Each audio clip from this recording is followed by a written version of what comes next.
5 new things you need to know about the GoPro Hero 12 Black.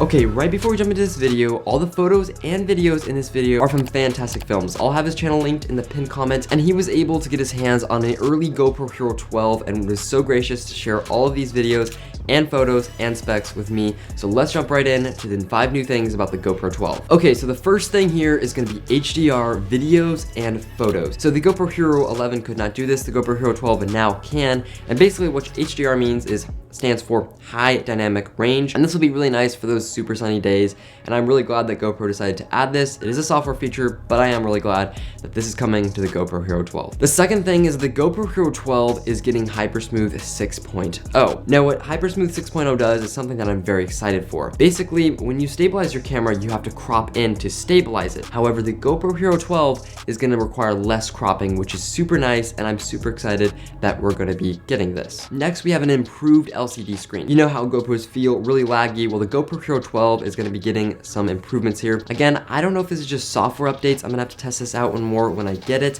but it seems to me, again, like this is just a software improvement, but it is very, very welcome because GoPros have always been known for having the most laggy screens. And the fourth change is that the GoPro Hero 12 now has a quarter 20 on the bottom, as well as some updated coloring on the camera, which again is kind of boring, and I'm sure you'll be able to upgrade your GoPro Hero 11 with those new fingers so you can get that quarter 20. Okay, and before we get to the last and biggest change about the new GoPro Hero 12 Black, if you don't mind hitting that subscribe button, I'm gonna be making a ton of videos on the GoPro Hero 12 Black, and I would not want you to miss any of them. So go down, hit that subscribe button, and now the biggest feature about the GoPro Hero 12, and this is with its battery life. It is getting a substantial upgrade here. It's supposed to last longer in almost every single resolution. It's supposed to be able to shoot for 2.5 hours in 1080-30, and there's a lot of battery improvement here, which is really nice to see, but I think this is all software upgrades. Let me know what you guys think, and if I missed anything, please let me know down in those comments down below.